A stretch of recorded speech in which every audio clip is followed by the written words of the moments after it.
আপনিও কি জানতে চান আপনার নামে কতগুলো সিম চলছে বা আপনার আইডিতে কতগুলো সিম অ্যাক্টিভেট রয়েছে? তাহলে আমাকে ফলো করে ভিডিওতে একটা লাইক এবং সুন্দর একটা কমেন্ট করে দিন। তো চলুন আপনাদেরকে দেখাচ্ছি।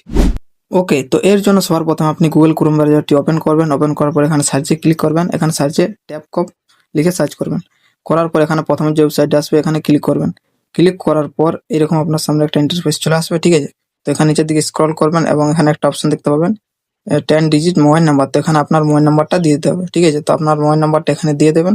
দিয়ে দেওয়ার পর এখানে দেখতে পাচ্ছেন এন্টার ক্যাপচার কোড। তো এখানে যে আপনার ক্যাপচারটা দেখতে পাচ্ছ, তো এখানে ক্যাপচার কোডটা দিয়ে দেবে, ঠিক আছে?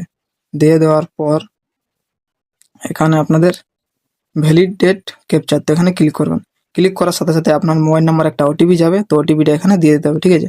তো কিছু সময় এখানে ওয়েট করবে। ওয়েট করার পর দেখতে পাচ্ছি আমার ওটিপিটা এখানে চলে এসেছে। তো এখানে আমি আমার ওটিপিটা দিয়ে দিচ্ছি। দিয়ে দেওয়ার পর লগইনে ক্লিক করব। ক্লিক করার সাথে সাথে এখানে আমি দেখতে পেয়ে যাবো যে আমার নামে কতগুলো সিম চলছে।